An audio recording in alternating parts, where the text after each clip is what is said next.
Hey, welcome back to Cage by the Page. I'm Dave, and that's Wynonna. How you doing, Win? I'm good. How are you? Pretty good. So it's been a minute. I think like 6 months at least. Like, But yeah. But you did kind of a little mini review of the one we're gonna do today about bright young women. Back in May, I think that's when your video was posted. yeah. And you had recommended the book to me, and I got around to it this past like week during the holidays, and I was like, oh, this is really, really, really good, and we should talk about it because I just finished it, and I kind of want to bounce some thoughts off onto Yeah. you and stuff, and yeah, see if see how has your opinion changed in the last 6 months. Have you seen some more documentaries and thriller series that kind of have surpassed Bright Young Women in the time that it took me to read it? Not not with this style specifically. So my two main genres in reading tends to be either fantasy or thriller, right? Mm, Like those are my two main, and thrillers and true crime stuff like that is almost always an audiobook for me, whereas like yeah. fantasy books tend to be like physical reads for me. Hmm. I don't know why, but I can't I fantasies just don't stick in my brain when I listen to them as audiobooks. Yeah, I mean, it's probably, with all the weird fantasy terminology and stuff, and you kind of get Yeah. lost in the sauce a little bit Yep. when they're I kind also of tend to describing it. like I just don't like fantasy books in audio form for whatever reason. It's Hmm. just no I don't know. But with this one I listened to it on audio and loved it. I think I listened to it all in one sitting because I couldn't stop. Oh, yeah, okay. Yeah. That's that. How many hours do you remember?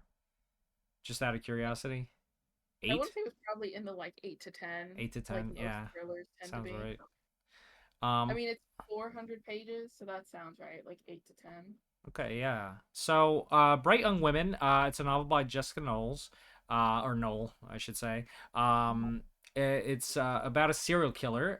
We know it's Ted Bundy, but the serial killer, as Wynonna so eloquently put it to me before we started this fucking video, is not named Dave. I was like, well, I'm sure they must have like dropped his name or something at some point, and I just missed it because, to be honest, I mean, I have thoughts about how I guess the killers kind of talked about it in the book and stuff. But Winona over here is like, you fucking idiot. No, he's That not does not. named. He's gaslighting all of you. That's not what happened. It sort of is. The tone you took with me, I know the tone.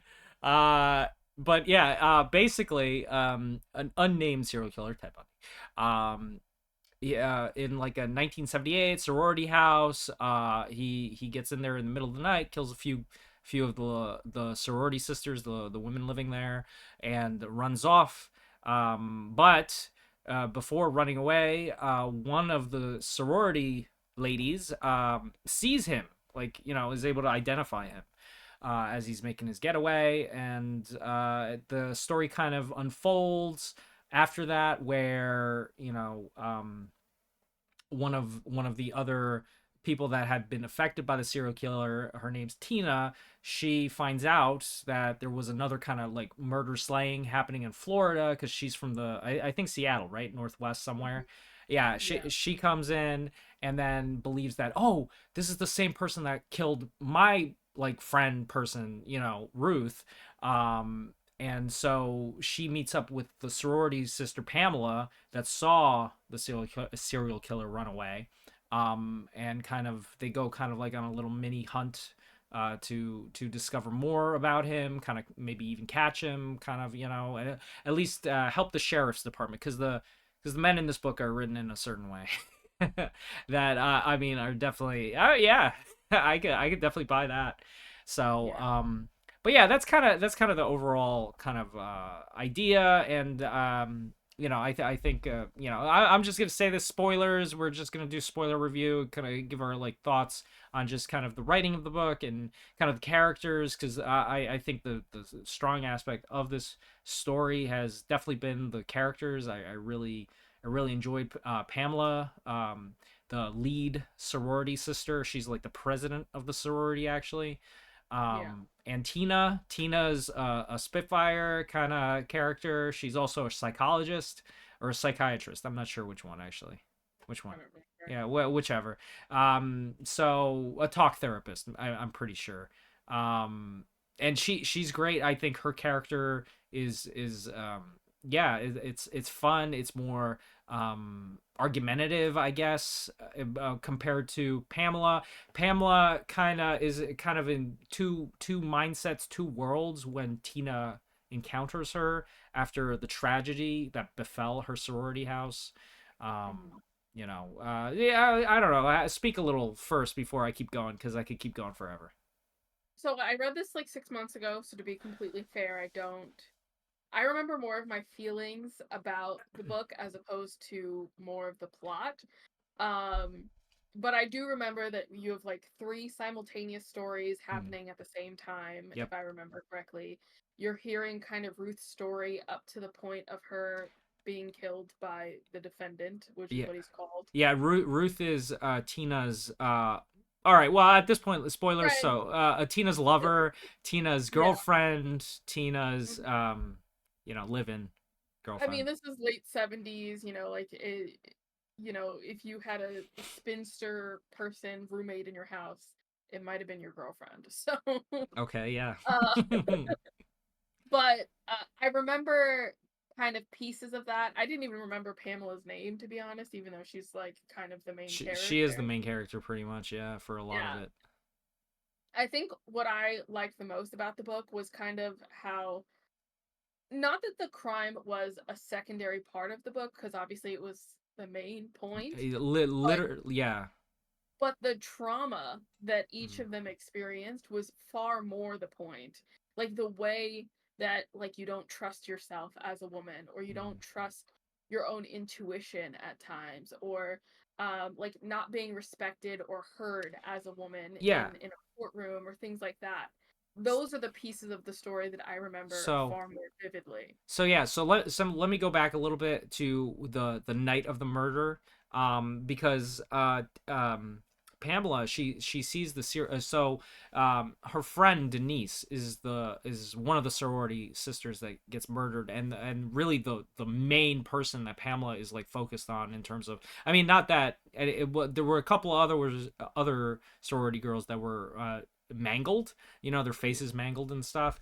And then but her friend Denise was the one that really affected her because they had a really strong relationship. Unfortunately, they kind of had a bit of a falling out before the murder took place, where later on in the book you find out that Denise's boyfriend, um, he made out with Pamela, and that kind of tore the relationship apart. But before that, they were both like really, really close. Like, in fact, one of the reasons, one of the storylines that picks up about Pamela's character and kind of who she is at that point in her time, in her life, she actually got accepted into like, what was the law school? Cambridge. It's not Cambridge. It's like Columbia Law. She was accepted into Columbia, but decided not to go for her loser boyfriend Brian, who is such a loser. Like, he's like such a punchable in the face character. Like the way he kind of talks to her and kind of how he comes off in the book. Like Jessica, kind of like his like sluggish tongue making out with Pamela. Puke. I was like, yeah, that's the gross. I fucking would be sitting on his lap, letting him like put his tongue down my mouth. Fuck that guy. So yeah, she kind of at that point in her life, she kind of like plays to like being kind of what everybody expects her to be, like Pam Perfect, as Denise coined her. For just always being tidy, on time, keeping all the girls in line with president stuff, like just even Denise, where with the rules, hey, don't bring boys in after whatever, or yeah, stay in and kind of like study or whatever. But Yeah. and she actually stayed in this like loser Florida college. Maybe it's not a loser college. I don't really know. I mean, it's fictitious, right? Like some parts are fictitious, some parts are not, so I don't even know. um I think it was it Tallahassee State. Maybe I don't remember. I mean, yes, but there was another name for another school. Like it was a bird, longshore bird. Even Pam's dad makes fun of it. He's like Yeah, whatever I bird school. remember that piece of it. Yeah.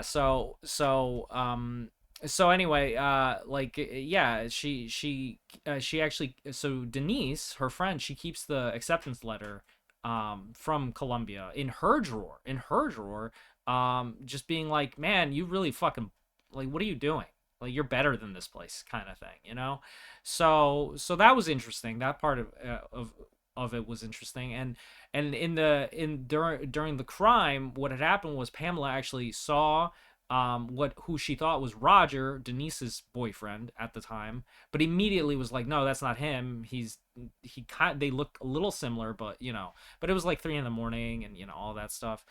And so yeah, she's able to identify him later, especially when Tina comes in with the, like, I guess wanted poster or picture or something about the other guy that had killed Ruth over Yeah. on the West Coast.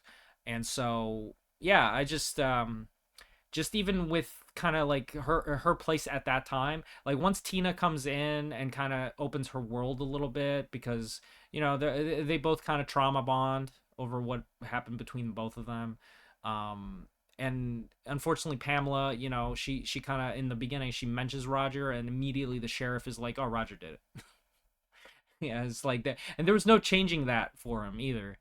And When you look into like true crime cases, you'll see time and time again, police, they fuck it up.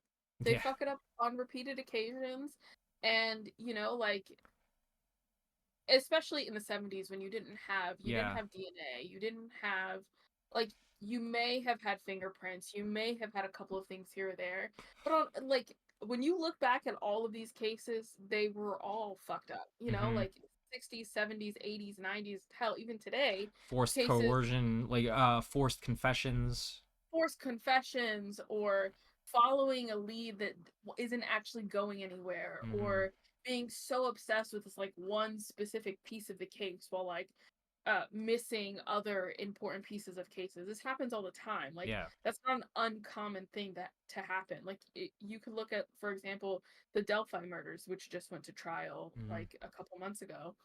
That case went on for 7 years, and the guy lived inside the same small town the entire time. Like, Hmm. there's when you look into these cases, yes, the cops were painted as like incompetent pricks, Hmm. but let's be honest. Well, it wasn't, They are. but it wasn't even just that they were incompetent in that way. It was also that Pam comes off as like, she definitely, she definitely knows more. She knows what's right, and whenever she tries to explain it to them, to walk them through it, okay, Yeah. they are consistently like, "You're a woman," but not that they say that. It's just they're like the way they act. They're like, you're 22, you're in a sorority, what do you know? Like, you have no life experience, you have Right. no Right. nothing. Or like even, so for example, all this damage that had happened during the event or whatever, the slaying, the insurance company denies the claim because Roger was mentioned, and oh, so Denise and Roger were boyfriend and girlfriend, and they had a sexual thing, and so because you had sex at any fucking point, we can deny your claim. But it's aimed toward the women. But it's aimed toward the women. It's in the lens of like, the patriarchy rules, and whatever you dumb women say, you're hysterical. Shut up. Meanwhile, there's two murdered women and Yeah. two maimed women. So, like, even if it was Roger, does that mean that they shouldn't have gotten paid out for the harm that was Yeah. caused to the home? Literally, yes. That's exactly what that insurance company was saying. That's ridiculous. Yes. Yes, that is fucking crazy. And I wonder what part of the Ted Bundy thing and that is true. Like, is that I parallel? don't know if that's true. I mean, it's definitely possible that it's true. Also, insurance, especially back then, was kind of like the Wild West. Like, Yeah. they were just doing. I mean, they're like the Wild West now. Yeah, So yeah. I mean, they make money when they don't pay you. That's how it yeah, works. yeah. Why would they ever want to pay you? There's like And everybody's literal. so quick. everybody's so quick to say, so sorry for your loss, or I'm so sorry for this tragedy, but when it comes down to these tragedies cost money too. Mm-hmm. Yeah. Nobody wants to pay So out. and aside to that, Roger is a prick, and he deserved to get put away or whatever. Because he does kidnap Pamela at one point in the story, because he finds out that Pamela said it was him for a second. But no matter how much she says, I took that back immediately, kind of thing, or you know, um, yeah, and plus Roger, forced himself on another one of the sorority girls, and yeah, he's just gross. He's a gross person. He's also older than he was saying he was to everybody. He's like a 28-year-old and a 22. Yeah, it was just he Yeah. kind of got left back a few times, let's just say. So Roger's not great, but unfortunately that kind of leads people down the wrong path with the story of like who actually did commit the crime. Tina brings it back with Pam, and then they head off trying to learn more in Colorado, because they learned that the police fumbled the case in Seattle. They fumbled it in Colorado. They fumbled it in fucking Florida. They can't stop fumbling this guy. And we throughout the course of the story, we learned that he's a loser. The actual serial killer is a dropout from law school. He didn't really get anywhere. Ted Bundy, who It, was a dropout yeah, of law school, he didn't actually get into law school right. either. He like forged all his documents. Yeah, a real Uh, pretender, a faker. But media loves to buff, yeah, kind of the subject. they love to talk about him being like charismatic and Right. he was a ladies' man, but he wasn't. He No. wasn't a ladies' man He's at a all. loser. Like he was a loser, and they love to talk about the fact that he had like he ended up getting married in prison, and I'm like, that has nothing to do with him being a ladies' I man. just Literally Oh, nothing wait, to wait, do wait, with wait. I just remembered I saw a video on YouTube of I forgot the name of the channel, but they were doing a thing on Once Upon a Time in Hollywood, and you know what that movie is about, do you? it. So it's basically Quentin Tarantino. Do you know Quentin Tarantino? Yes, I Okay, know who. good. All right. Well, so basically it's about it's about the murder of Sharon Tate, sort of. It's an alternate history, so it doesn't go the way you think. But specifically it's Manson, Marilyn Yeah. Manson. And Hmm. and so one of the scenes that the YouTube essayist was basically concluding is that when you first are introduced to Manson, here you can see he's a loser. Like Tarantino is specifically kind of placing him and the camera and the way he's kind of introducing the character as a loser. And kind of, because that's very interesting, because normally, yeah, in media you get a lot of like, I mean, didn't Netflix, like, I didn't watch the Ted Bundy tapes or whatever show came out with Zac Efron or whoever. Was it Zac Efron or was it the other guy? I think there were Yeah. two, right? No. So there was Bundy, and then there was Dahmer. Dahmer was Oh, also. Dahmer, that's right, I Dahmer. think Dahmer was the Zac Efron one. And the other I one, from American Horror Story, I forgot the actor's name, but that was Ted Bundy, and that he was pretty creepy in that, I guess. I mean, I wouldn't call him exactly not creepy. I'm just Um, trying to remember who was that. I he's like Quicksilver in the X-Men movies. I know that, and I know he's in almost Oh no, every it was season. Zac Efron. Zac Efron was Bundy. Yeah. Oh, okay. So the Dahmer was the okay. Yeah, Was the the other actor. he was like blonde Yeah. I know who you're talking about. Dahmer actor. Evan Yeah, Peters. Evan Peters. Yes. I didn't watch the Dahmer one. The Yeah. Dahmer case weirds me out a little Well, bit. but it's interesting that they used Zac Efron as Ted Bundy. But did you watch the Ted Bundy show? I don't think I finished it. Okay, so from what you remember, how did they portray Ted Bundy? Was it like, oh, he's a charismatic, smart serial Uh, killer? I think they portrayed him as a little bit more complicated. Like he was a Mm. little bit charismatic, but Yeah, the woman that he was with was like not that she was a loser, but like she was kind of unremarkable. You Mm. know, like she wasn't going to pay attention to things like that. She wasn't going to pay attention to the fact that he was out all the time. Mm-hmm. So, Well, like, okay, so, like, I mean, a lot of the times, no offense to all the Dahmer lovers or Bundy lovers or whatever serial Marilyn Manson no lovers. offense Uh, implied here. okay, but You're weird for that. let's be fucking real. You have daddy issues. You definitely have daddy. There was a father or lack thereof that did something to you. Something happened there. I don't think it has to be like you just have a weird perspective on how men are supposed to treat women. What Yes. like maybe that has something to do with your Well, father. okay, Maybe both. It would have to be a mother and a father dynamic that was really fucked up to lead you down that road. to some extent you have some type of issue that makes you feel empathetic towards people who do not deserve your empathy. Right. Yeah. And you should process that. Yeah. And okay, so in the book, we basically get a lot of Pamela, Tina's backstory, which was super sad. I don't know if you remember Tina's backstory, but Don't. her mother basically sold her off. Not really sold her off, but did to a millionaire that was in his 80s. And Tina lived with him. So he was like he was a rancher. He owned a ranch, I should say, and did the show horse training stuff and all of that. And his daughter helped him with that. So obviously, as Tina got older, he became more sexually attracted to Mm-hmm. her, and continued to bathe her and touch her and fondle her and all those things. And then Yeah. eventually he was like, listen, she'll never want for anything, so just give me the 17-year-old or whatever at the time. Yeah. Yeah, which reminded me of kind of like oh man, there was another um pretty big, well, I mean, this is not super uncommon for like a rich, Yeah. freaky 70, 80-year old to marry somebody that's like 17.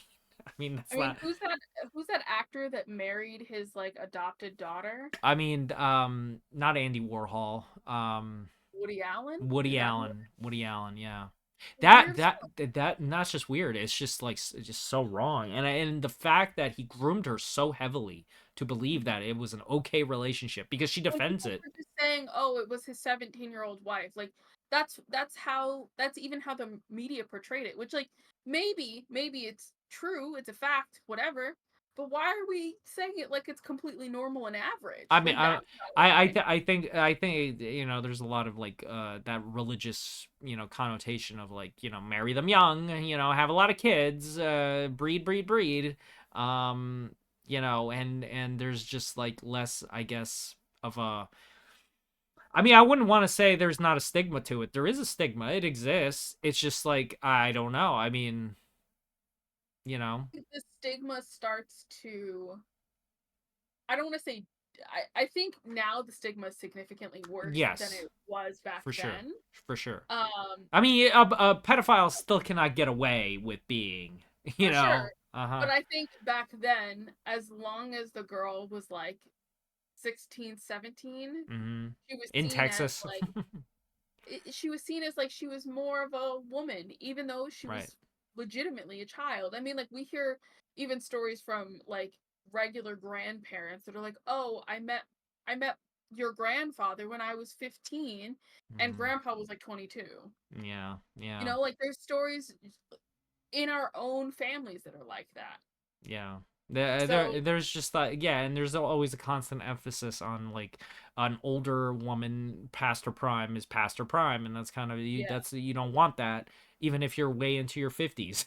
You know what I mean? I don't Like know. It's just so Prime fucked was up. like 24, 25. Like Right. Passion Prime was very you were still a very young woman at that time. Yeah, yeah. And like so Ruth, for example, Ruth's story, she's 20s, early 20s, and comes from a household where her father was secretly gay. Mhm. She is gay, full on gay. Mhm. She doesn't realize that, knows that exactly, but as she's growing up, fools around with her friend Rebecca, who eventually marries her brother, Mhm. which leads Ruth into being outed by her father to her mother, who her mother is an overbearing, horrible person that just tries to crush you with like guilt and just being a bitch. And so she gets sent away, like electroshock therapy, Valium, whatever, only to come Yeah. back and join a women's group where she meets Tina. And from there, they're kind of like relationship blossoms, where eventually Tina is like, listen, I really need you to come with me to this conference. It's a psych conference, where Tina has to do a presentation in front of all these men. These men at the conference, they kind of laugh off her way of being a psychotherapist.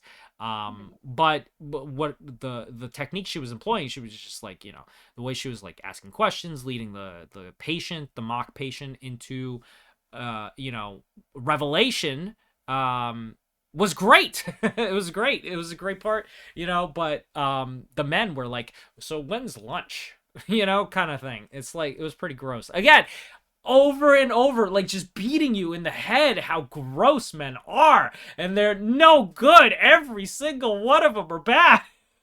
Like, Well, I okay, think. okay, let me bring you back. Let me bring you back one more second, because when Tina and Pam meet up, okay, they try to get a reporter to kind of also join them so he can report on this.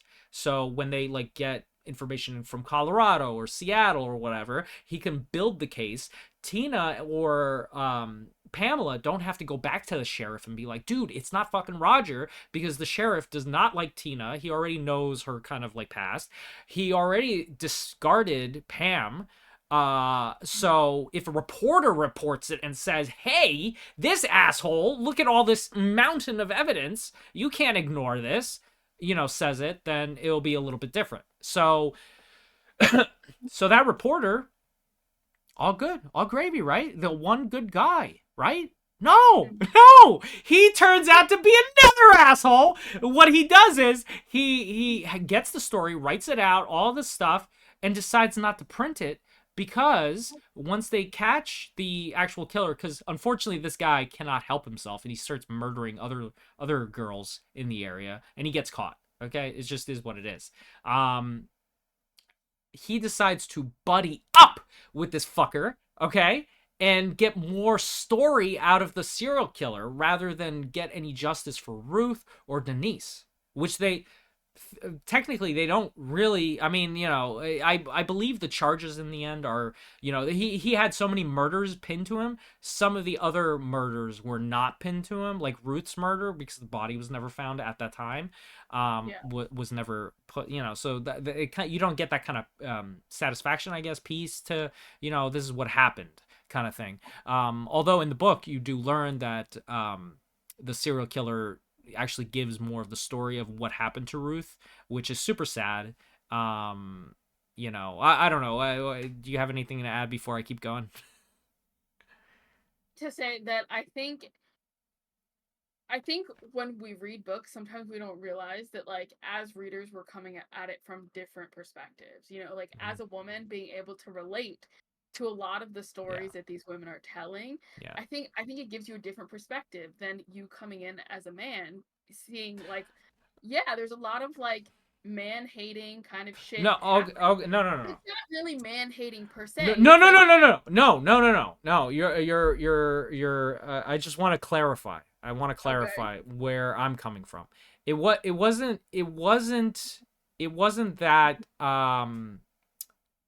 I was coming at it as like an attack on a man, like me, personally oh or something. no, Yeah, one, but two, I was coming to the conclusion of like, the empathy I feel for women going through something like this and being disregarded, or yeah, being kind of infantilized, or abused, you yeah, know the way the book was written, I think really kind of helps me put myself in their shoes and give more of like, oh, maybe I should, in the future, if I ever take a step back and kind of like assess myself, kind of thing too. Even when you're not trying to be, um, you know, the overpowering or whatever, the man or whatever, right? Yeah. You kind of don't want to also, you kind of want to make sure you're not doing it. You know what I'm saying? Yeah. I wasn't saying that you were coming from it from that perspective, but I think that depending on how you read this story and the perspectives that you have, Hmm. it could come off to some people as if it's just like, men are terrible and they just don't do their jobs, they don't care about what women have to say. But I think almost any woman could say they've experienced something Yes. in this book. Hmm. Like whether it's like not trusting your own perspective with the whole Roger thing. Yeah, she mentioned Roger, and sure, she was wrong about it being Roger, She but immediately corrected herself she that immediately second. corrected herself.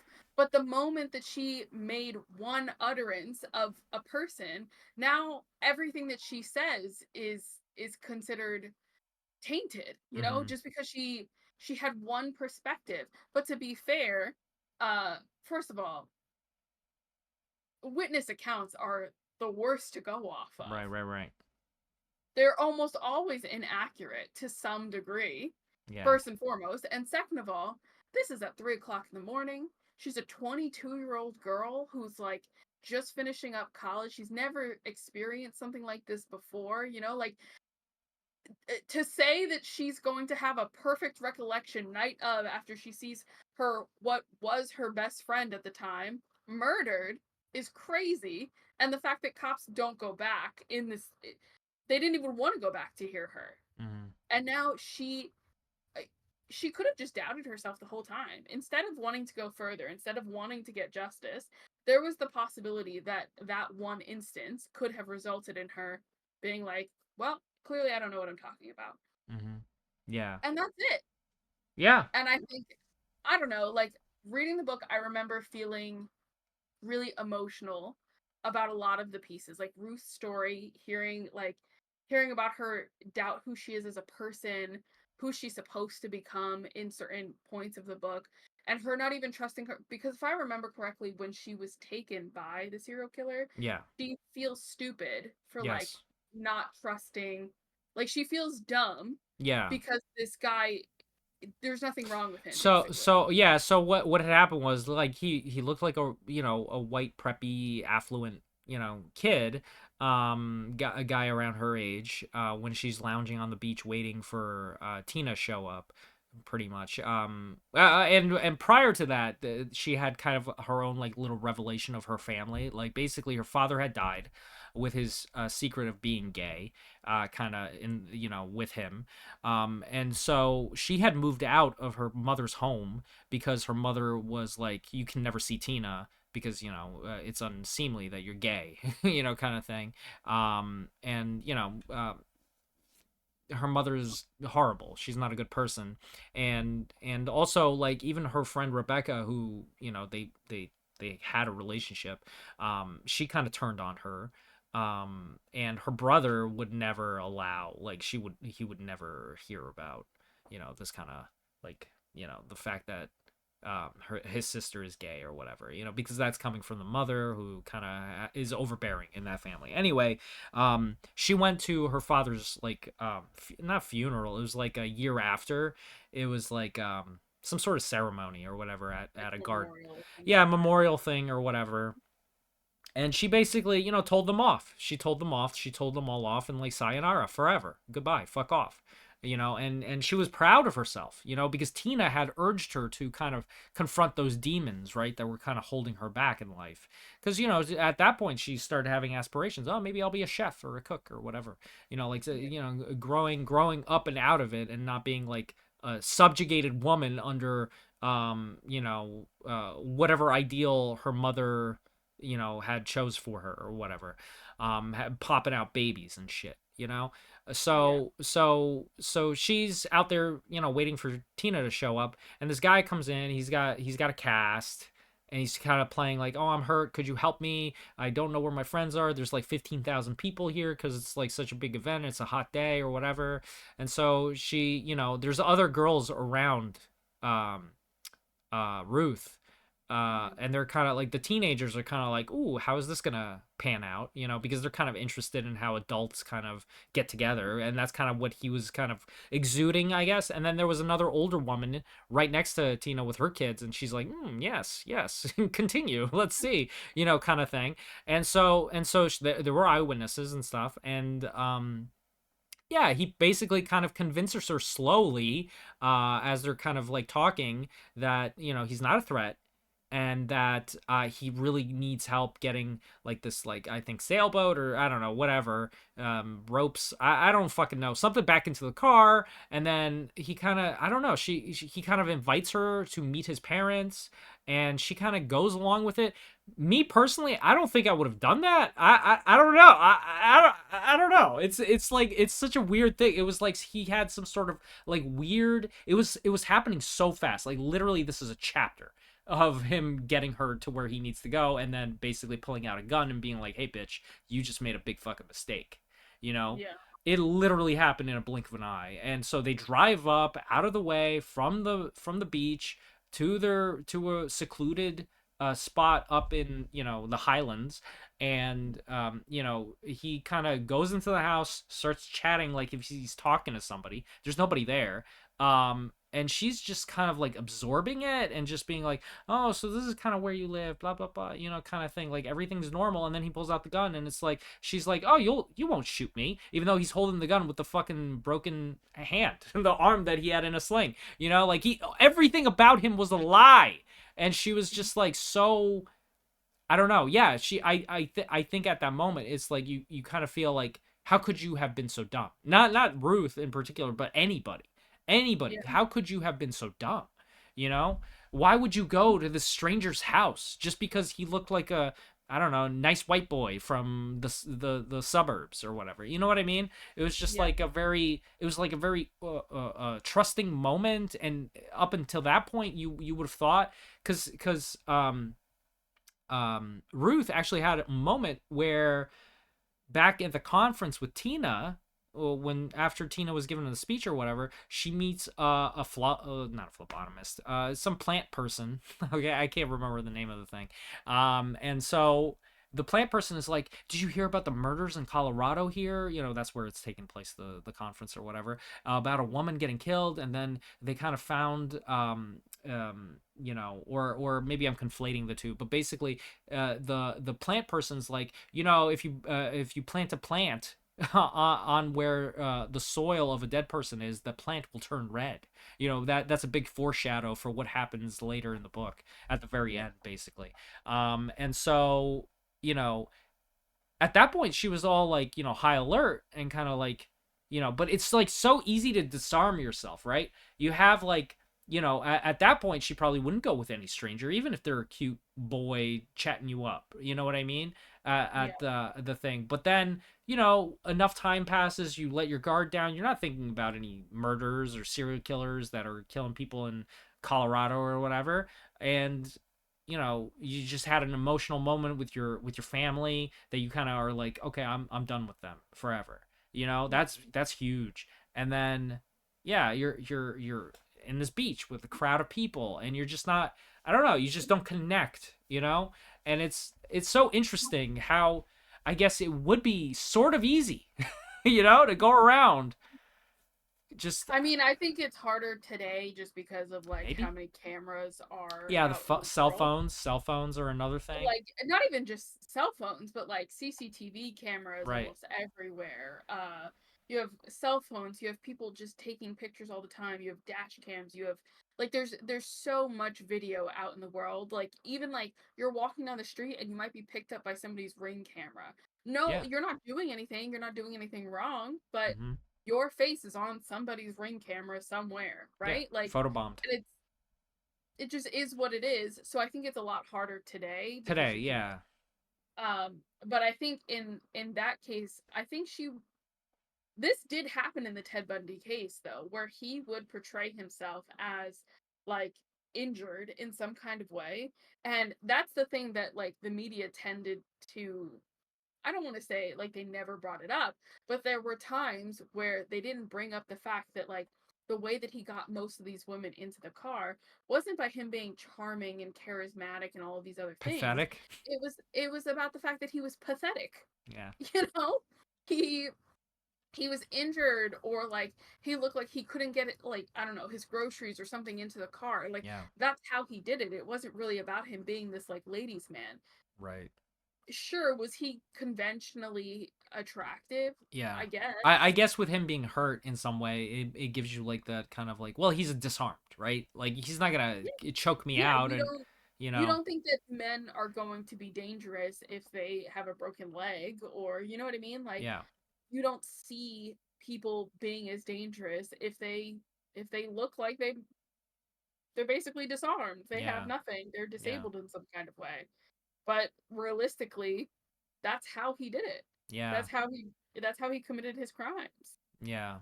So, but like with his portrayal from Pamela's perspective, when they finally do catch him and she's like one of the witnesses and she kind of goes against him in court and stuff. I mean, he comes Mhm. off like a fool. like the first times they meet, he just wants to relive what happened that night at the sorority house. He doesn't really want to ask her in the deposition like any real questions pertaining to, well, it was Roger, right? No, he just wants to hear how he mangled the faces of some of her sorority sisters, or what happened to Tina. Well, not Tina, Denise. Yeah, Denise. Which also was a brutal killing, where it was like a spray bottle or something lodged in a place, and perforated, and she died on her way to the hospital. Like, Yeah. so sad, because up until that point, Pam thought she was gonna be fine. She was gonna survive, because there, unlike the other two sorority sisters where they're bleeding from their face and stuff. There's no evident sign aside from her just being weak and kind of like, out of it when Pam finds her. That in fact she accidentally tells the parents that Denise is gonna be fine, kind of thing, when she's making calls and stuff, which I don't know. She shouldn't probably have made those calls, but at that moment, she literally was making calls literally as an hour or two after the whole ordeal. Um, I mean, it makes you think about other cases that have come up, like the Idaho Four with Brian Koberger, who ended up killing those four college students. The is the is that the roommate, one? Is that the one I thought about? Because I had messaged you about yeah, some. yeah, yeah, It yeah. was Brian, that one. What was it? All women? no, Oh, okay, all right. So, no, it what was the reason? was three women and one man. And what was the reason for that one? We still don't really know. Is he? Is there a He trial? he has delayed that trial for the last year. He continues to delay it and he's getting evidence thrown out. Basically in pre-trial for the last year. Interesting. Okay. I believe it happened in 2020. Yeah, all right. I I mean want that. to say it was November of 2020. It was before the Christmas break. And then or maybe it was 2021. And then he was caught just a few months later, not very long after he Yeah. was caught. And then he pretty much said like I didn't do it, blah blah blah, but like his car is seen on ring camera. Oh He's yeah, on like you were mentioning. like I was saying, he was caught on CCTV camera. Then like they're saying that the knife sheath was related to like another knife related to like him hunting with his dad. Like Hmm. there's a lot of circumstantial evidence, which is the case with most of Yeah. these like huge murder trials. Yeah. Um, Personally, I know innocent until proven guilty, but I believe that bitch is guilty. Okay. That's my opinion. Okay. Um, he followed the girls on Instagram for years Mm. before that point. Like he was messaging one of the girls on Instagram like on a regular basis. Um, but it makes you think of that case because again, this is college kids. They don't have a lot of life experience. They've most of the people that lived in that house, they were all two of them I believe were sophomores, Mm, and then one of them I believe was a junior, and one of them was a senior. mm. Um, so they're still pretty young, like Yeah, you got to think they're like 19 to 22, like they're young. right, But when she called the police, she was not aware of the fact that they were dead. She just saw blood. She didn't know what was going on. yeah, So when she called the police, she said something like, "Oh, they're unresponsive," or like they're not responding to me. right. So even her call to police wasn't exactly what it was. Like you have a four times homicide inside this home, Mm-hmm. and she's saying these people are unresponsive, which makes the police respond as if it's like drunk kids, Right, not a multiple homicide inside right. of a college like Oh well, then you're giving a little bit of a runway for the police in this book. I mean, yeah, but that's what ends up happening. First of all, in traumatic situations, none of us respond the way we should. That's true. We just don't, That's true. because that's not how the human brain works, like you see something traumatic and your first thought most of the time is to like compartmentalize it, Right. make it not what it is, Yeah. which is what makes us so unreliable as witnesses. Yes, we definitely add to our memory. Um, Yeah. Things that didn't even happen, or we put things out of order, or we conflate two things, where it's like, oh yeah, it's like this and this equals this, right? Yeah. It's like your brain is always trying to make that pattern happen anyway, regardless. So Yeah. very true. And back in those days, in the 70s, that's all you had, really. I don't know. I think in this particular case they had bite marks. That was another um a tool that they tried using against him, and I think it worked.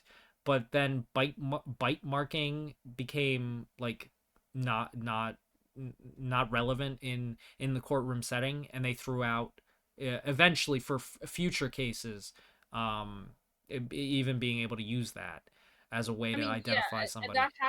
that happens with evidence all the time. Like for example, we talk about ballistics engravings where they talk about like how a bullet travels through a gun.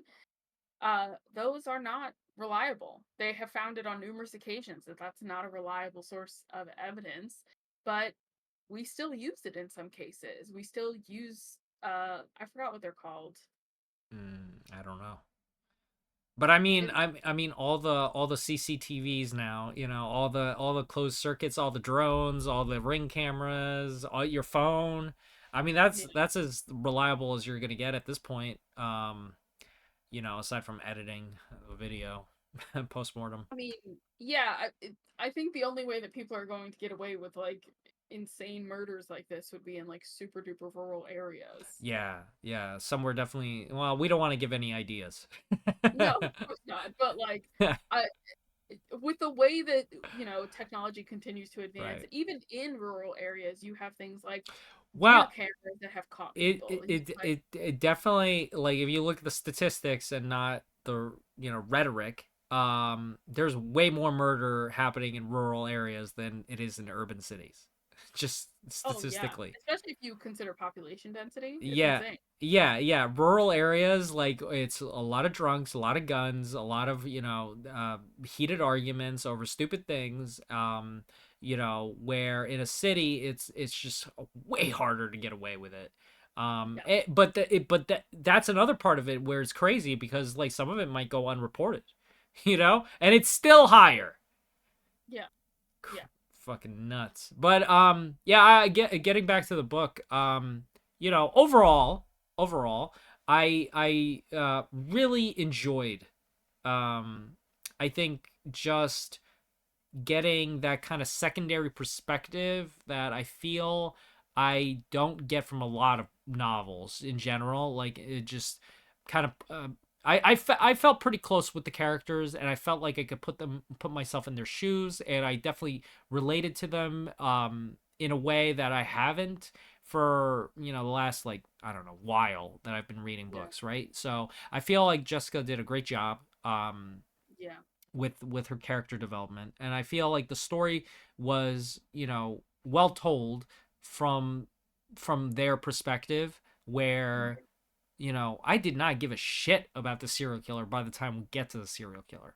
You know what I mean? Yeah. It was more like, oh, like, well, because we all know that, Ruth unfortunately was going to die by that point. We do get kind of a nice ending between Tina and Pamela, which both have been super successful because this book ends in the way now, the present, 2021, 22 or whatever, and where they get contacted by that conference lady, the flower lady that I was talking about, and they're like, Mhm. and she's like, well, now that we have a rough idea of where the serial killer planted the body, we can plant some plants down, and they will soak up the nutrients from Ruth, and they will turn red, and that's the gravesite.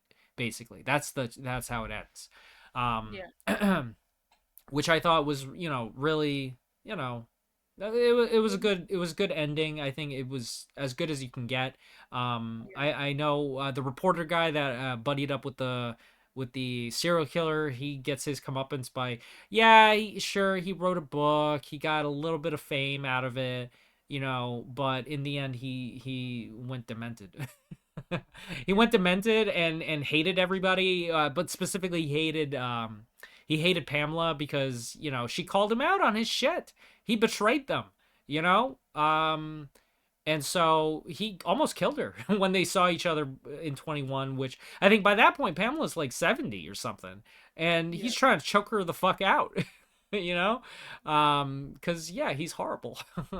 um, and so yeah, I felt like, I don't know if I would say I was like, this is like a thriller or even a big of a mystery, I guess for me. It was just a really strong um character driven narrative that I was Yeah. just interested in just getting to where they were going to go, and I felt, yeah, it was great. I would give it like I give it a 4.5. I'm going to give it a 4.5 if I got to put it on a scale. I gave it 5 stars. Okay. I found it. We were doing a video last year of Goodreads like nominees for Mm. like best books of Yeah, yeah, whatever yeah. genre. And this book came up, and that was the whole reason I ended up listening to it. I remember right then and there, I put it on my Libby support your local library um Yes. list, and it had like, I don't know, like a 12-week wait on it or something like that. Damn. And I waited for it, and it was, I finished it, I think in May, and I loved it. Mhm. Now, I'll be honest, I don't remember the book that well. But that's because I've read 76 books in Mhm. 2024, so, Yeah, yeah. Oh, I'll give like a it lot of thrillers and shit.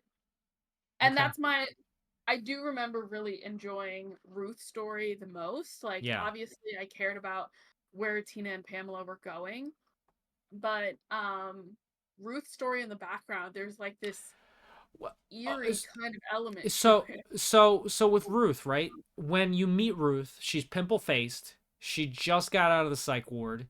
Yeah. She's as low as you can get. Her mother constantly kind of puts her down. She is not living her true self, right?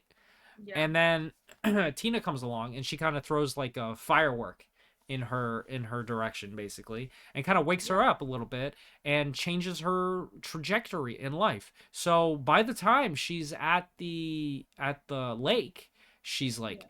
her face is cleared up, she is hot, you know what I mean, because that's kind of what the commentary was like. She's just hot, and that's why Ted Bundy over here decided to prey on her, because she was attractive and all of that.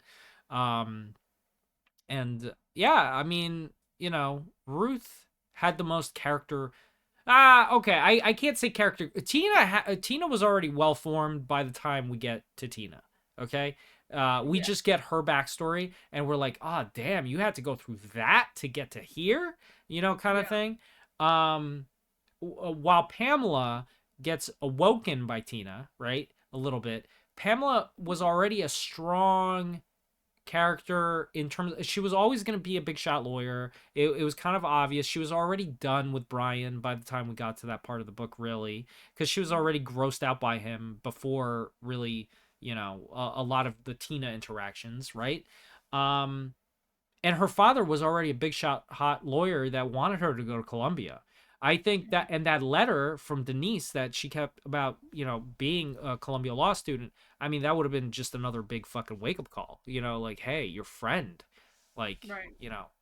that died. And all of So, these people believe in you. Why aren't you believing in yourself enough to do it? Like this right. guy isn't worth it. So that's kind of where Pam's arc is, but with Ruth, she literally was at her lowest point, and then going through all that family trauma, and then by the time we get to the end, she's got a whole life ahead of her. She's gonna be like a head chef, a sous chef or something. I don't know. Yeah. Working toward it with Tina, and she was like happy to see. She was waiting to get to tell Tina that she told her family off. She was literally riding the highest of highs, and she gets crushed. Like, Yeah. that I think that's why Ruth's was the most impactful story Yeah. of the three of them, because of how it, inevitably concluded, and how we got to that point, where you kind of feel like there was the most character growth, even though the other characters had their growth. They had great moments and stuff. That's why you probably connect with Ruth the most. The case, but also I always end up rooting for the victim in Yeah, all of the thrillers, which I think is kind of natural, like yeah, of even course. even when some of the victims are like not they don't turn out to be great people, you still have this kind of like I don't know, empathy towards them because they got that way somehow, Right. like something along the lines contributed to who they became, even if they don't turn out to be great people. Um, Ruth obviously didn't have that problem. She turned out to be the best she could in that moment. Yeah. Um, but yeah, I really enjoyed the book. I remember just like listening to it nonstop, like just I couldn't put it down. Mhm. And I feel that way towards a lot of thrillers. Like I'm a huge fan of thrillers and true crime. I don't know if I would call this one a thriller per se. Yeah, I That's what it's labeled as, yeah, but or a mystery. yeah, like a mystery, but like it's not really a mystery either. No, It's it's kind of just like a a fiction. It's just like a I like would a say it's mainstream fiction. Like yeah. um It's kind of what it it feels like to me. it's a little eerie at times. Like there's moments in the Crime book where fiction. you're yeah. Yeah, I would say it's crime fiction. It's like not true crime fiction clearly, Yeah, um but yeah, and I love crime fiction. right. It's my thing. Um, yeah. So leave your comments below. If you've read this book, if you have any recommendations for another book, in the genre of crime fiction, mystery thriller, that you would, have us read and review. Um, you know, did you like Ruth? Was Ruth your favorite character? I don't know. Leave it below.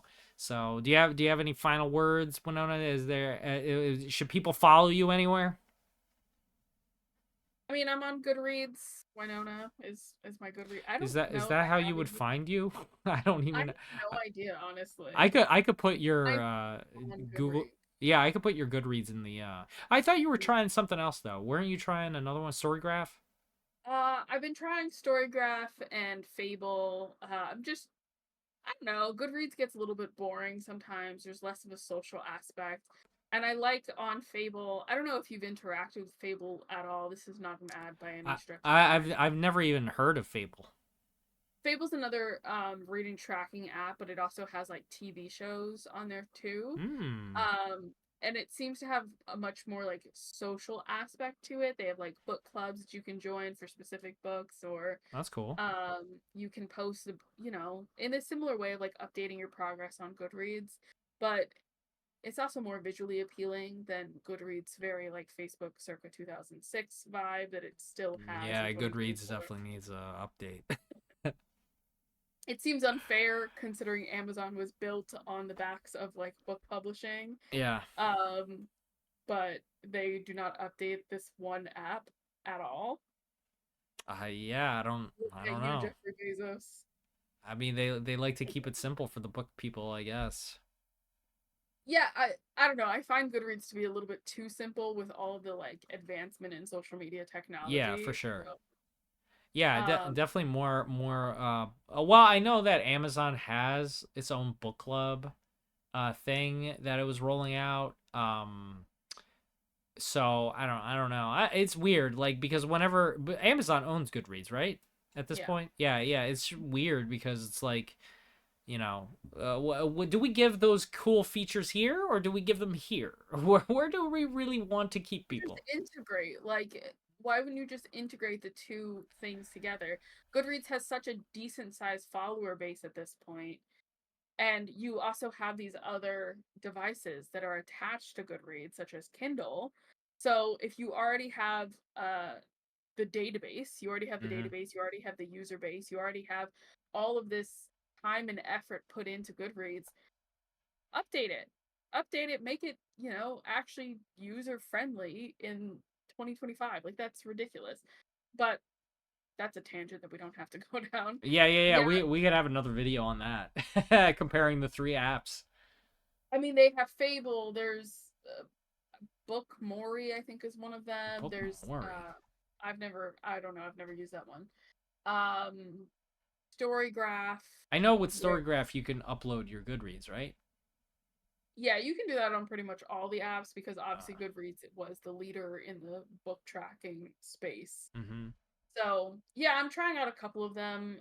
Honestly, if you there's not that many Wynonas in the world, so Well, no, I mean I could put your thing into the description. So, yeah, for sure. all right. Um, Well, hopefully, we'll have another video up, sometime. Hey, that's fine. hey! Remember when you had me read Gideon the Ninth and and then we never recorded anything about that? Remember that? I mean, if you still remember Gideon the Ninth, we can totally do it, but I'm gonna Do be you? honest. Do you? I would say I remember a decent amount of it. Okay. All right. Well, I understand. I know what you're gonna say, but if we're gonna record something, you fucking save it. Okay. All right. So, yeah. Okay. Like, follow, subscribe. Bye. Bye.